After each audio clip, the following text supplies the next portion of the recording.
Telefonica teams up with Chainlink to provide security against SIM card swap. So here you go. Partnership will be a significant step in integrating telecom capabilities into blockchain. You guys are way far away from this working. I hope you're picking this up. It will introduce a security measure in Brazil, one of the world's largest telecommunication providers. Telefonica is partnering with decentralized Oracle network Chainlink. You guys know Jay Chains is the leader of the Chainlink Marines. That's right. The Link Marines. Who is our call. Instead of, we can't want to step on the toes of any like actual Marines. You know what I'm saying? So there's a who followed by a duck call. No, it's woo-ha. It's woo-ha. Woo-ha got you all in check. Yeah. See? Busta That's rhymes. what I'm saying. That's what I'm saying. Woo-ha. Busta Rhymes sent me a DM one day. I sent one back. He never responded. Don't know why. Okay. So there you go. Big partnership there for Telefonica. Protect SIM card swapping. Here we go, guys. More stories. U.S. cyber authorities. This is BS, guys. There's some adoption stories here. Some vulnerabilities in Trust Wallet. Why? The U.S. government's just coming after Binance. Guys, they're investigating Binance Trust Wallet for vulnerabilities. What do you think they're trying to do? Copy the code, maybe? Who knows? I don't trust this story at all. I know that. I hate CoinDesk so much. CoinDesk is the worst site in America. It's horrible. Benetton doesn't make you speak Spanish. Oh, no, oh, sí. Yeah. Yeah, that's with the J's, in case you guys didn't pick that up. Yeah. Excuse me.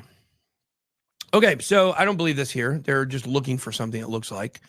A potential vulnerability has been listed by the NIST, a U.S. agency that sets the best practices. Vulnerability was added to the CVE database. Flaw has already been exploited in the wild, according to David. So this has already been exploited. This is actually not. So this is actually real. Somebody's already done this. I thought they were saying they're investigating to see if it had one. It already does have one. This is a different story than I thought, actually. So I apologize to CoinDesk for nothing. Trust Wallet is now a separate legal entity that is not part of Binance Group. So let's see here. Profile has not posted about the vulnerability. Doesn't look like this is actually, so it did allow attackers to guess security words and steal money from digital wallets because of the way it was used in the Trezor crypto library. God, there's so many levels to this security stuff, man. It's crazy. Man. Got a long way to go. Let's see. I want you to go for a walk outside. Me? That's what they say. It's something I've been thinking about putting into my daily is just little walk outside. Yeah. They say I'm going to fit right in down in Mexico, I guess, because of my Spanish. It's really cool. Did you hear Alex Becker moved to Dubai? LOL again. Wow, he was there before and now he's back. I didn't know he was over there. I don't blame anybody. Ben vs. Crown, I don't know if I would fight him. He's pretty big. And didn't he fight somebody and he wrecked him? Wrecked him. Damn near killed him. With the rectum? That's a bad way to go. That's for some people. Some people like it, I guess. There's like one of those. Yeah. Remember, guys, I no longer make fun of people who like to be pegged. Because I've discovered if you're an audience member and you like to be pegged, then that hurts your feelings. And I'm sorry. I want you to know that you're frill. You are free to be drilled. Okay.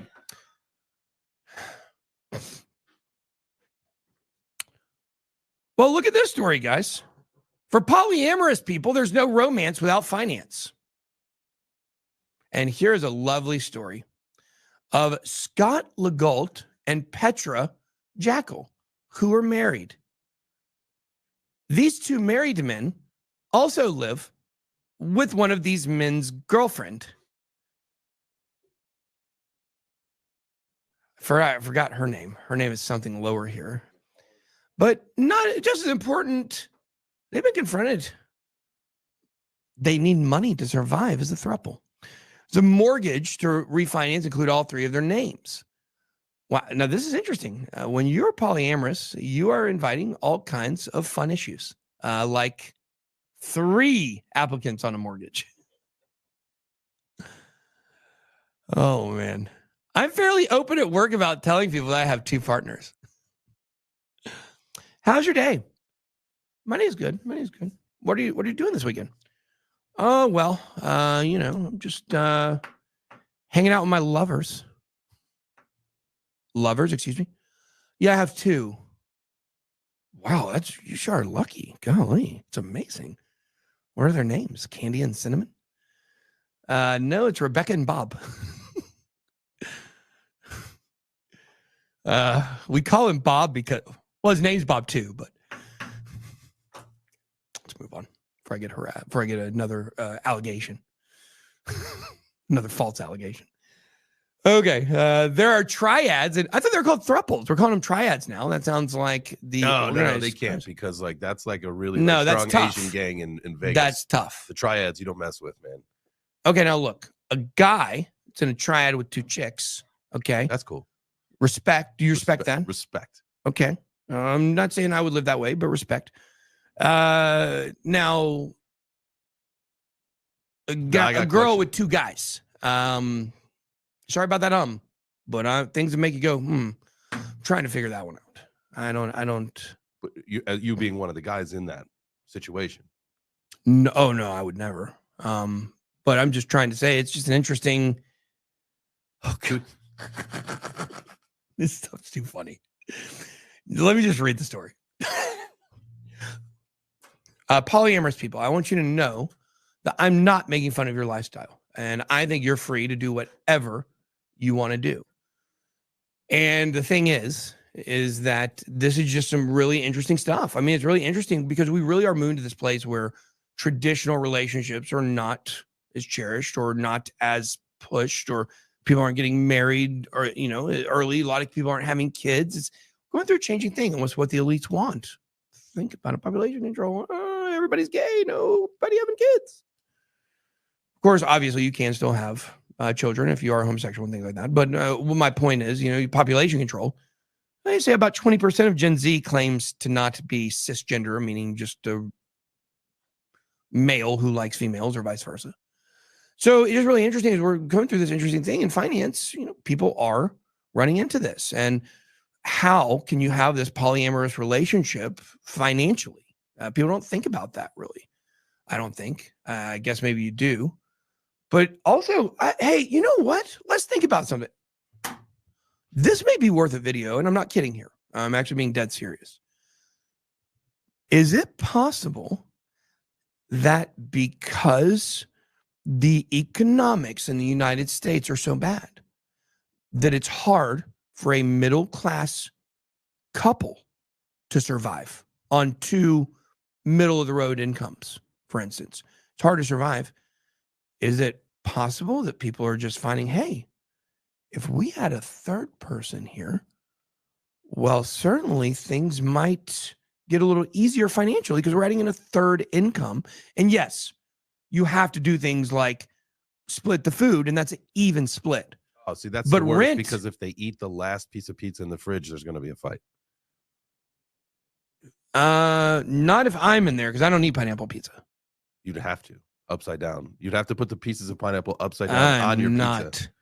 I'm not getting upside down in that throuple. Who knows what's going to happen there? I'm not down with it. Okay. Jokes aside, though, but yeah, but I do. But you know, seriously though, is this something like? Is it actually like? I'm gonna throw something crazy out there that I don't know if anybody's really thought about. Is it possible that maybe some of this polyamorous stuff is because of financial concerns, and that's actually leading into this, and people aren't realizing that yet? Well, we also this was. Hey, you guys, let me know in the chat. By the way, I would love for you guys in the chat to give me your opinion on this, because I think you know. When we first kind of started doing the stream over in the other room, I remember there being an article about swinging vacations are on the rise as well. Yeah. And I think that plays a lot of what's going on, I think, mentally throughout, you know, our country, and maybe the same thing financially. I don't know if there's a correlation or not, to be honest with you. It's interesting. It's interesting to think about that. Here was our U shape, and we got some big exciting stuff coming for Bitcoin here very soon. We are working with a company. We have a partnership. We're going to tell you what it is, but it's going to be awesome, and you guys are going to be really impressed with it. We've been working very hard in the background while you guys haven't seen what we're doing. And we've just been waiting for a bottom, guys. We had our V2 launch, and our V2 launch, obviously, just like with almost every project that has a rebrand or a V2 launch, just like ETF, pumps leading into it, goes down afterwards. Looks like we've caught a bottom. It looks like the floor would have been around here, 35.88, 5 zeros at 35.88. We do have a green dot forming here. You look at market cipher VWAP's right here at the middle line. Could potentially go down a little bit, but not that bad on the daily. If we go to the weekly here, we don't have enough data to really look at the weekly. So we're at a pivotal point. I mean, we could either go down a little bit further, or this could be the U shape that bounces it back up. So definitely Bitcoin is going to, at some point, get some positive momentum, I think.